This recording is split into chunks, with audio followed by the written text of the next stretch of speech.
On February 15th, Nintendo announced that they'd be shutting down the ability to purchase games on the 3DS and Wii U eShops. If you follow the link they posted, it takes you to a webpage containing more information on the closures. As of May 23rd this year, you can't add funds to your Wii U or 3DS via a credit card, and on August 29th, you won't be able to use Nintendo eShop cards either. If you link your Nintendo Network ID from your 3DS and/or Wii U to your Switch's Nintendo account, you'll be able to use the funds on that for 3DS and Wii U games until the inevitable shutdown on March 27th, 2023.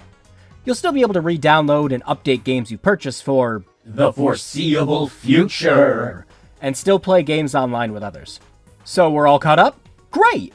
Let's proceed to the important part of the video. Get bent, Nintendo! If you scroll down to their Q&A as to why this is happening, well, it's just part of the natural life cycle of any product line when less people start to use it.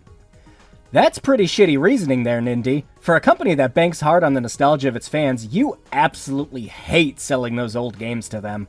The 3DS and Wii U also house the last vestiges of the Virtual Console, a way you could purchase digital versions of some of Nintendo's all-time classics. But once those go down, your only legal, I repeat, legal methods of playing those games are having already purchased them beforehand or getting a Nintendo Switch Online subscription, which has nowhere close to the amount of titles on offer. There was also this golden nugget that was so revealing of what Nintendo thinks of you being able to purchase legacy titles. Once it is no longer possible to purchase software in Nintendo eShop on Wii U and the Nintendo 3DS family of systems, many classic games for past platforms will cease to be available for purchase anywhere. Will you make classic games available to own some other way? If not, then why? Doesn't Nintendo have an obligation to preserve its classic games by continually making them available for purchase? Across our Nintendo Switch Online membership plans, over 130 classic games are currently available in growing libraries for various legacy systems. The games are often enhanced with new features, such as online play. We think this is an effective way to make classic content easily available to a broad range of players. Within these libraries, new and long-time players can not only find games they remember or have heard about, but other fun games they might not have thought to seek out otherwise. We currently have no plans to offer classic content in other ways. So, that's it! It's NSO or bust from this point onward. They actually deleted this from the Q&A, but you can still read it on the Wayback Machine. Links in the description. Before I get into the title of this video, I want to address any Nintendrones typing away in the comments already.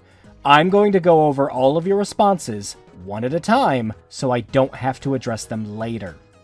This was always bound to happen. I don't know why people are acting so surprised. It's sad, isn't it, that this is something that is just expected of Nintendo to do. Microsoft has built up a part of the Xbox brand to have full backwards compatibility with a majority of their games, and even third-party ones. You can take a physical copy of Crimson Skies from 2003 and put it in your brand new Xbox Series X, and not only play it, but play it with HD upscaling and additional features. Even Sony walked back on their decision last year to shut down the PS3 and Vita storefronts after a huge amount of pushback, alongside the PS5 being backwards compatible with nearly every PS4 game. And as of the making of this video, they've also started adding PlayStation 1 games to the PS4 and PS5 storefront, and if you purchased that game in the past on a PS3, PSP, or a Vita, you can just download and play them on those new systems. Sitting there and saying, shutting down the Wii U and 3DS eShop is just inevitable. You can't expect them to keep it up forever, when their competitors have shown it's possible to do the exact opposite, isn't the answer you think it is. It's just an excuse to let them get away with it. The technology is there to keep these games going, either by leaving the stores up or having more of them available on NSO. Nintendo just doesn't care. It's your fault for not buying these games physically. Relying on a digital storefront to always remain open was your mistake. People who say this are clowns who like to collect games to put on their shelves to look at and never touch. Don't believe a word they say. Whenever someone uses this as an excuse, they tend to forget about the digital-only titles available on these systems, or DLC and updates you can only get while the stores are up. Fire Emblem Fates is a great example of this. If you buy a physical copy of the game, you're only getting a third of the whole experience. If you want the rest of the game, you need to either pay $20 for each of the other two campaigns, Or you can always just track down the physical special edition card online that has all 3 campaigns rolled into one for the low price of $200 to $400. Oh, and in between the time I was working on this script, Nintendo also announced they'll be pulling Fire Emblem Fates DLCs a month before they actually shut down the store because fuck this game in particular, I guess. Once the 29th of August or March 27, 2023 comes around, if you own a Switch to add funds that way, that's it. There's no way for you to, legally, get these other 2 campaigns. Not to mention the boatload of paid extra content available for all these titles. Some games are also just difficult to get physical copies of without paying a boatload of money. Yokai Watch and most of the Shin Megami Tensei games come to mind. Nintendo announcing the closure of these eShops is also going to create another ripple effect. Assholes like you who are rubbing their greasy goblin hands together, waiting for the scalping to begin. You're the scum of the earth, and the bandwidth you're taking up watching this video would be better spent Googling ways to make your parents love you again. So yes, buy physically! The prices will only get higher, and the shitheels of the internet have been longing for this day to come. Why do you care about playing all these old games anyway? The Switch is Nintendo's focus right now, so that's where you should be going to play Nintendo games. Oh. Well, nothing I say in this video should matter to you at all then. You can stop watching it now and go back to bed. It's okay. Yeah, lol, just pirate their games. I mean, yeah, you should.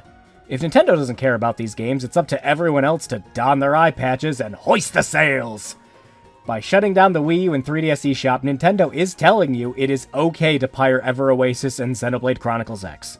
I mean, think about it. They're not going to be making money off the sales anymore. The only ones that are is the same group I mentioned earlier that I hold so much disdain for, that I hope all their copies of Rule of Rose are thrown into a grill as they choke on the fumes. The thing is, Nintendo, more than any other company, hates piracy. But they constantly keep pulling shit like this to add to the fuel of the SS Romulus, keeping their worst enemy alive. I can only hope that one day Nintendo foolishly tries to take someone to court over downloading an ISO of Paper Mario and the Thousand Year Door and fails miserably because a judge asks if they're currently selling the game anywhere, and they sheepishly have to admit that they don't and lose the case. This leads into the next comment. Well, Nintendo could have a GameCube, Wii, 3DS, Wii U expansion pass in the future. You don't know that Nintendo won't make these games available on NSO years from now? Why? Why do you honestly think Nintendo would do that? Modern-day Nintendo that sells Donkey Kong Country Tropical Freeze, Skyward Sword HD, Pikmin 3 Deluxe, and Super Mario 3D All-Stars for $60 a pop, games that constantly shoot up to the top of the sales charts when they're announced. Why would they ever make those games available as part of a yearly subscription when they can make millions by slapping it on a Switch cart, adding a smidge of extra content to sweeten the package, and charge full price for it? People eat it up when this happens every time. But you know what? Let's say they do. How much is Nintendo charging you right now to play N64 and Genesis games on the Switch? $50 a year? How much do you think they charge to have the privilege of playing, like, 4 GameCube games? $80 a year? $100? When does this start becoming ridiculous? Nintendo has the evidence and sales numbers showing that people are ready and willing to shell out $60 for the same thing you bought for $40 10 years ago. It only stops when people stop buying it, and since that'll never happen, welcome to the Nintendo Ouroboros, kids! You're just a whiny bag of sharp-flavored air on the internet, and nothing you say matters. Yeah, you're right. I won't even try and refute that. So, onto the subject matter of the title. Why should you care about these digital storefronts shutting down? Well, let me put it to you this way. If you're currently a Nintendo Switch owner, there's a very good chance you've purchased at least several games digitally, and why wouldn't you? Nintendo loves running promotions on those games so that you can get extra gold points for pre-ordering, or just because you can preload it from the comfort of your own home and play it the literal second it hits midnight. It's so convenient to just hit purchase on something and voila, there it is on your home screen. People are willing to pay for these digitally for the convenience of it. In fact, we've been doing it for so long now that subscription services are dominating every facet of entertainment we consume. Why pay for a thing to own it when you could just pay a monthly fee to have access to a bunch of movies, TV shows, books, games, all for one, sometimes, low price? This leads us into Nintendo's current problem with how they handle their digital storefronts and, arguably, how they've always handled their hardware. Nintendo may be known best for their legendary properties and iconic consoles, but there's always a sinister force lurking behind them at all times. The gimmick. And of every company out there, it follows them around and sinks its teeth into everything they produce. The 3DS and Wii U's respectively are its stereoscopic 3D and tablet controller. Both things that, yes, can be played in an emulated state, but not without some compromise. Citra is a phenomenal 3DS emulator with a large amount of supported titles. But now imagine you're trying to play Ocarina of Time 3DS on your PC. Are you willing to swap between a controller or your keyboard and your mouse to navigate the touchscreen? My current setup involves using a PS4 controller, implementing Cemu Hook UDP to inject its gyro motion sensor and touchpad into the emulator. It's not perfect by any means, but it's the best way I've found to play them.